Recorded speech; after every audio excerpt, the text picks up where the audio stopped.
can you tell me a little bit about how you approach this on like, I guess, an interdisciplinary level? Because this space just works so well, and I'd love to hear how you kind of came up with the idea for using sculpture as well as painting.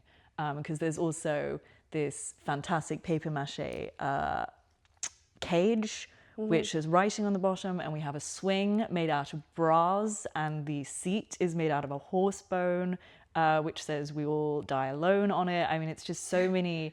And the horsehair on the horse sculpture is your grandmother's. I mean, it's just so many different materials and mediums. I'd love to hear how you kind of broke out from painting to go, okay, this is like also going to help. Yeah, I think in my practice I always did painting, but I always was really interested always in mixed media and materiality, and that starts already with my work having these frames which are a bit quirky, mixed media frames, and because I have so many different like styles and use a lot of different languages, I guess. It really helps me to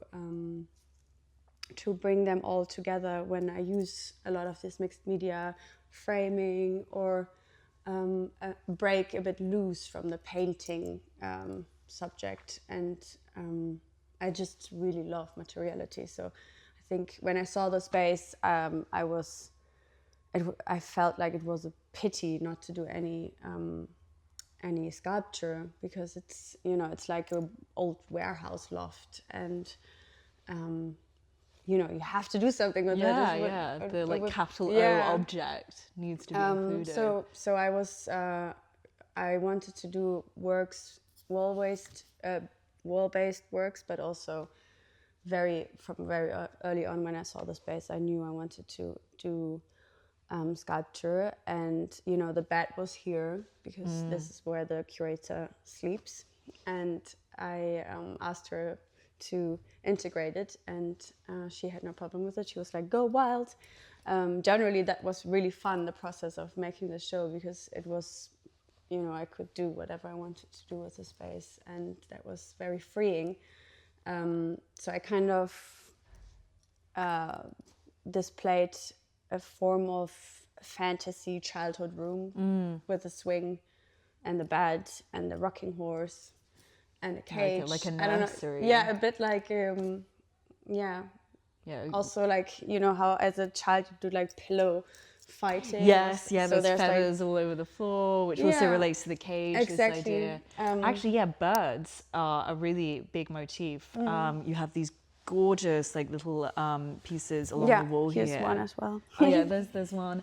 And that, can you, why the bird? I guess the metaphor is like obvious, but it's very powerful. That's also what I like about combining like the realism and you know, the realistic painting with this very traditional symbols like a bird. But it's, you know, the bird came up because I was thinking about childhood and about like the transitioning of becoming an adult and growing up, and then the cage as like the nest where you grow up, and then you have to leave the nest, and it's very uncomfortable. And often, even if you leave the nest, you're in another bigger space. So this is also what I liked about the space, and the idea of, because the cage is open, that the birds can't really escape outside. You're still in a bigger kind of cage. And, you know, you will always kind of try to get in a bigger one. But it's very like Lacanian, right? Like that psychology of never being able to escape the big other. Like there's always going to be another limitation or like societal pressure beyond the one that you manage to escape. I think you feel that a lot in this show.